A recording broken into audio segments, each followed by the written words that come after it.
बिस्मिल्लाहिर्रहमानिर्रहीम। तमाम दोस्तों ਨੂੰ अस्सलाम वालेकुम। दोस्तों प्रोग्राम तजिया नगार ਦੇ ਨਾਲ मैं ਤੁਹਾਡਾ ਮੇਜ਼ਬਾਨ ਮੀਆਂ ਤਸਵਰ ਇਜਾਜ਼ और इस तो पहले मैं एक मक्की के उत्ते वीडियो प्रॉपर बना के मुकम्मल तफसील के नाल अपलोड कर चुके हैं, लेकिन उस वीडियो दे विच वो तमाम चीज़ां एक ही वीडियो डिस्कस कीतियां गईयां हैं, जिंदे विच कई दोस्तों ने इतराज़ किया कि तुसी एक एक चीज़ नूं लैदा डिस्कस करो। जिस तरह खाद के इस्तेमाल नूं लैदा डिस्कस करो, पानी के इस्तेमाल नूं लैदा डिस्कस करो, जमीन की तैयारी नूं, बीज दे उगाओ नूं, इस तरह मुख्तलिफ ऑप्शनां नूं उन्हां कहा कि लैदा डिस्कस करो। इसलिए मैं अज जड़ा ना एक टॉपिक चूज़ किया है जिन्हों के और मैं उन्होंने फील्ड च लैके आया ताकि तुहानूं नाल विखावां भी चीज़ां ते नाल तुहानूं दस्सां भी कि इस तरीके नाल काम करना है। अज असीं गल करांगे पानी दी हर स्टैप की मक्की दे विच किसी भी फसल की पैदावार दे विच हर स्टैप की बहुत ज़्यादा अहमीयत है। पहले असीं गल करांगे पानी दी अहमीयत के बारे, पानी किस तरीके नाल उगाओ तो लाके ते एंड मक्की दे पक्कण तक पानी किस तरीके नाल लाना है। तो नाजरीन आओ वेखो शुरू करते हैं। मैं इस टाइम फील्ड दे विच बैठा होया, उस मक्की दे विच बैठा होया जिन्हों कि दूसरा पानी कल लगा चुके हैं, और ये वो ज़मीन है जिदे विच लास्ट टाइम मैं P1429 पायनीयर का बीज है जिदी मैं 131.5 मन की एवरेज लै चुके हैं P1429 की। ठीक है, और अज मैं इत्थों ही तुहानूं पानी के तरीकाकार समझाना। लो नाजरीन देखो पानी के तरीकाकार दे विच पानी की बहुत ज़्यादा अहमीयत है। देखो सब तो पहले तो तुसी सब तो पहले पानी की अहमीयत का अंदाज़ा तुहानूं इस चीज़ तो लग जाएगा कि तुसी पहले उगाओ देखो। ए तुसी देखो मैं इत्थों दाने गिनना शुरू करना उगाओ दे। ए भी एक दाना मौजूद है, 2 3 4 5 6 7 8 9 10 11 12 13 14 15 16 17 18 19 20 30 आगे 21 22 इस तरह तुसी वेखो कि तमाम फसल का उगाओ बिल्कुल एक जिहा, कोई भी इहदे विच दाना मिस नहीं है। इहदी वजह की है? इहदी वजह है पानी का अच्छे तरीके नाल इस्तेमाल। मिसाल के तौर पर पानी किवें लाना है, सब तो पहले तो जिहड़ा पहला पानी है ना तुहाडा बीज की रेंज अपन साडी आ रही है ए जिहड़ी ए बीज की लाइन है, यानी कि इत्थे बीज मौजूद है खेली दे विच, इत्थे बीज मौजूद है। अगर असीं इहनूं इंज चैक करिए तो बीज इत्थे मौजूद है। हुण बीज की जिहड़ी पोजीशन है उहदे हिसाब नाल पानी तुसीं लाना है।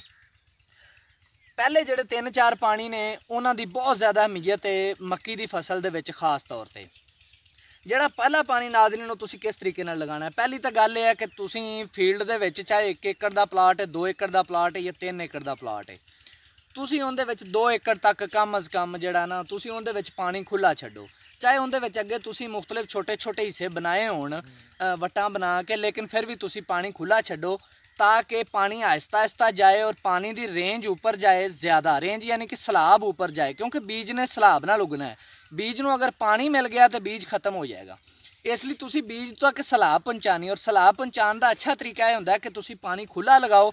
जिस तरीके नाल जिहड़ा हिस्सा पानी पूरा होंदा जांदा उहनूं बंद करदे जाओ। अगर तुहाडी ज़मीन लैवल नहीं है, अगर लैवल है तो फिर कोई मसला नहीं, तुसी पूरे प्लाट नूं पानी छड्डो मुख्तलिफ जगह तो, इस हिसाब नाल कि पानी प्रॉपर इक्को जिहा तकसीम होवे। तो उस तो बाद ईजी हो के उन्होंने पानी नूं चैक करो, उहदा लैवल जो उहदा मुनासिब लैवल हो उहनूं बंद करो। हुण पानी का लैवल किंज चैक करना है? यह साडी मकई दे दाणियां दी लाइन है, यानी कि इस लाइन दे विच दाने साडे मौजूद ने। उगाओ तुसीं खुद चैक कर लिया, इहनूं दूसरा पानी लग चुकिया है। पहला पानी इहनूं कित्थों तक लगा है? पहला पानी इहनूं इत्थों तक लगा है। पहले पानी की जिहड़ी रेंज है, यानी कि जिहड़ा पानी का लैवल है वो तुसीं चैक कर सकते हो। कम अज़ कम 2.5 इंच बीज की जिहड़ी लाइन है उहदे तो नीचे आ, कम अज़ कम 2.5 इंच। ए जिहड़ी ऊपर ये रेंज है पहले पानी की। जिहड़ा दूसरा पानी है वो साडा तकरीबन आया इस लैवल ते। दूसरे पानी की साडी यह रेंज है, यानी कि दूसरे पानी दे विच भी तुसीं अगर वेखो तो कम अज़ कम 2 इंच का वाया है, यानी कि 2 इंच मकई दे बीज की जिहड़ी लाइन है पानी की सतह पानी उस तो 2 इंच नीचे होनी चाहिए। ठीक है, इस तरह ही जो तुसीं तीसरे पानी ते आंदे हो, तुहाडा तीसरा पानी उस तो थोड़ा जिहा उपर हो जाना चाहिए, आधी इंच उस तो उपर हो जाना चाहिए, ताकि बीज नूं रेंज पहुँचे। क्योंकि पहले जिहड़े 4 पानी ने ये बहुत ज़्यादा अहम होंदे ने, पहले 4-5 पानी ये बहुत ज़्यादा अहम होंदे ने। इन्हां पानी की मिकदार जिहड़ी है बहुत ज़्यादा जरूरी होंदी, मुनासब। लो नाजरीन, हुण असीं करांगे चौथे पानी की गल कि चौथा पानी किस तरीके नाल, यानी कि जिहड़े खाद वाले पानी ने पहले 4-5 पानी ने किस तरीके नाल खुश्क हो जाए ज़मीन ते फिर पानी लाने ने।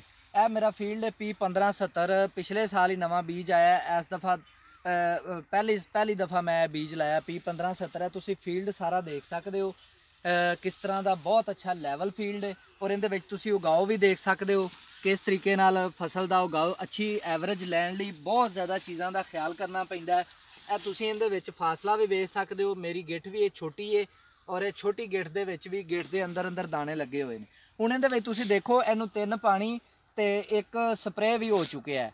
ਇਹ ਸਪਰੇਅ ਵਾਲਾ ਫਸਲ ਹੈ ਮੇਰਾ। ਮੈਂ ਸਪਰੇਅ ਲਈ ਲਹਿਦਾ ਤਜਰਬਾਤ ਕਰ ਰਿਹਾ, ਔਰ ਨਾਲ ਹੀ ਨਾਲ ਜਿਹੜਾ ਨਾ ਥੈਲੀ ਦੇ ਤਜਰਬਾਤ ਉਹਦੇ ਲਈ ਫੀਲਡ ਲਹਿਦਾ ਨੇ, ਤਾਂ ਕਿ ਮੈਂ ਇਹਨਾਂ ਨੂੰ ਦੇਖਾਂ ਕਿ ਇਹਨਾਂ ਦੇ ਰਿਜ਼ਲਟ 'ਚ ਕੀ ਫਰਕ ਆਉਂਦਾ ਹੈ। ਇਹ P1570 ਦਾ ਪਲਾਟ ਹੈ। ਇਹਦੇ ਵਿੱਚ ਤੁਸੀਂ ਦੇਖੋ ਚੌਥੇ ਪਾਣੀ ਤੇ ਇਹ 3 ਪਾਣੀ ਇਹਨੂੰ ਲੱਗ ਚੁੱਕੇ ਨੇ। 2 ਹਾਫ ਬੋਰੀ 3 ਹਾਫ ਯੂਰੀਆ ਇਹਨੂੰ ਲੱਗ ਚੁੱਕੇ ਨੇ। ਹੁਣ ਇਹਨੂੰ ਚੌਥਾ ਪਾਣੀ ਲੱਗਣਾ ਹੈ। ਚੌਥਾ ਪਾਣੀ ਇਹਨੂੰ ਕਿਸ ਟਾਈਮ ਲਾਣਾ, ਹੁਣ ਇਹ ਪਾਣੀ ਦੀ ਬਿਲਕੁਲ ਤਿਆਰੀ 'ਚ। ਇਹ ਦੇਖੋ ਜਿਹੜੀ ਚੀਜ਼ ਮੈਂ ਤੁਹਾਨੂੰ ਖਾਸ ਤੌਰ ਤੇ ਸਮਝਾਣਾ, ਇਹ ਜ਼ਮੀਨ ਕਿੰਨੀ ਜ਼ਿਆਦਾ ਖੁਸ਼ਕ ਹੋ ਚੁੱਕੀ ਹੈ।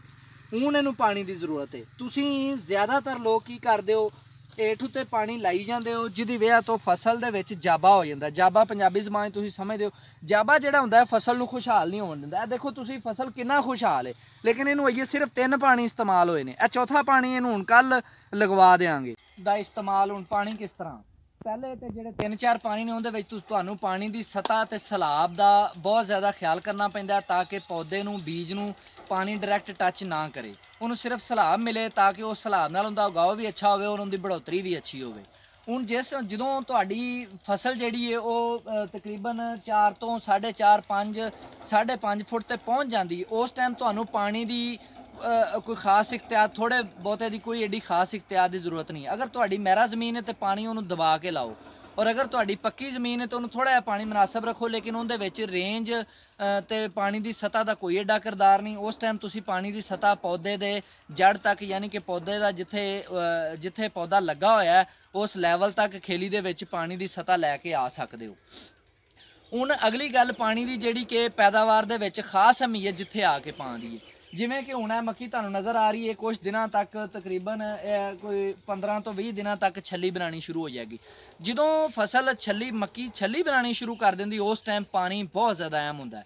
ਉਸ ਟਾਈਮ ਤੁਸੀਂ ਯੂਰੀਆ ਖਾਦ ਦੇ ਇਸਤੇਮਾਲ ਦੇ ਵਿੱਚ ਮੈਂ ਦੱਸਿਆ ਕਿ ਯੂਰੀਆ ਵੀ ਇਸਤੇਮਾਲ ਕਰੋ, ਤਾਂ ਕਿ ਉਸ ਟਾਈਮ ਪੌਦਾ ਫਲੇ ਫੁੱਲੇ ਵੀ ਮੁਨਾਸਬ, ਛੱਲੀ ਜਿਹੜੀ ਬਣ ਰਹੀ ਉਹਨੂੰ ਪੂਰੀ ਤਾਕਤ ਵੀ ਮਿਲੇ ਤੇ ਨਾਲ ਉਹਨੂੰ ਪਾਣੀ ਵੀ ਦਿਓ।